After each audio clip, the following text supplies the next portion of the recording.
Pensa no seguinte, estamos em 1984, auge da Guerra Fria.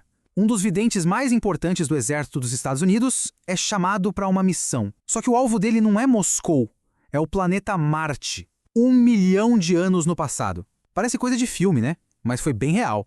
Olha, essa descrição aí não saiu de um roteiro de ficção científica. Ela vem direto de um documento oficial desclassificado da CIA. E aí fica a pergunta, como e por que o governo americano acabou bancando um experimento psíquico sobre o passado de Marte? Para a gente entender isso, a gente precisa voltar um pouquinho no tempo. Então, para decifrar essa missão em Marte, o primeiro passo é entender a paranoia que tomava conta do mundo durante a Guerra Fria.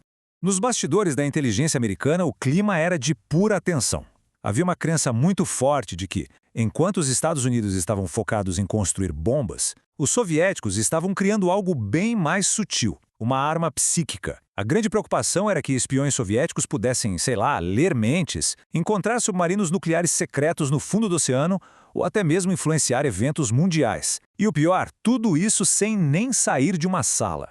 Bom, para não ficar para trás nessa suposta corrida armamentista psíquica, os Estados Unidos começaram a sua própria jornada secreta. Começou com um financiamento aqui e ali para pesquisa nos anos 70, depois evoluiu para uma unidade militar super secreta em 78, e tudo isso acabou se juntando num programa que ficou famoso, o Projeto Stargate. E a principal ferramenta do Projeto Stargate era a tal da visão remota. A ideia era bem ambiciosa, para dizer o mínimo. Eles queriam pegar um fenômeno psíquico, uma coisa super estável e misteriosa, e transformar numa ferramenta de espionagem, tão confiável quanto, sei lá, um satélite ou um agente em campo. Agora sim, vamos mergulhar no experimento que, por décadas, capturou a imaginação de tanta gente. A viagem de um homem a Marte sem nunca sair do lugar. E para garantir que isso não fosse só imaginação, eles seguiram um protocolo científico bem rigoroso. Pensa bem, o vidente, esse tal de Joseph McMoneagle, não fazia a menor ideia de qual era o alvo. E nem o entrevistador que passava as coordenadas para ele, sabia? O nome disso é protocolo duplo cego.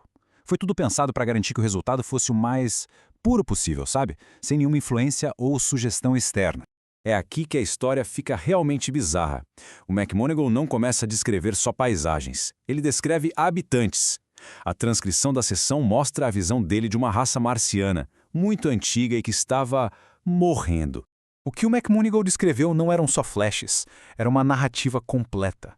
Ele contou a saga de uma civilização ancestral que estava sofrendo com um desastre ambiental gigantesco. Os sobreviventes, segundo ele, esperavam por um grupo de exploradores que tinha partido numa espécie de arca de metal brilhante para achar um novo lar.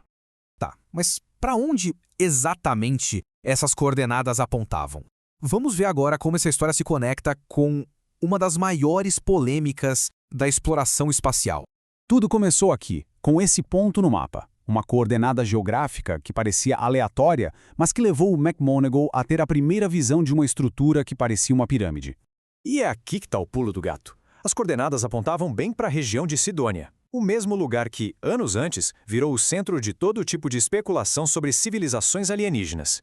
E tudo por causa de uma formação rochosa que, numa foto de baixa resolução, parecia um rosto. Pois é.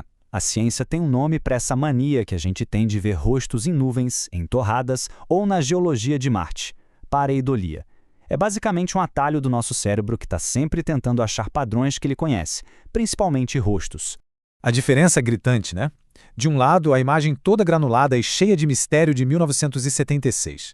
Do outro, o que as câmeras de alta resolução mostraram décadas depois. Uma formação rochosa normal, moldada pelo vento e pelo tempo. De repente, a tecnologia trouxe uma resposta bem mais pé no chão para o mistério todo.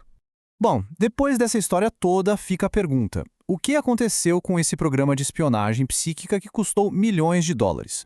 Em 1995, a CIA botou um ponto final e tornou públicos os arquivos do projeto Stargate. Depois de mais de 20 anos de pesquisa, a porta foi fechada de vez.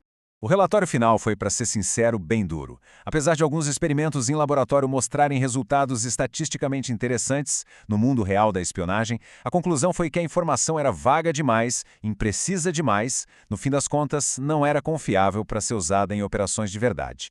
E é isso que nos deixa com a grande questão. De um lado, a gente tem um relato super detalhado de uma civilização antiga. Do outro, a paranoia da Guerra Fria, esse fenômeno psicológico da pareidolia e a conclusão oficial de que o programa simplesmente não funcionou. No final das contas, essa viagem psíquica a Marte talvez não diga muito sobre alienígenas, mas ela com certeza revela muito sobre nós. Sobre o quão longe a gente vai quando o medo e a curiosidade se juntam. E sobre como, às vezes, a fronteira mais estranha e explorada não está a milhões de quilômetros de distância, mas sim dentro da nossa própria mente.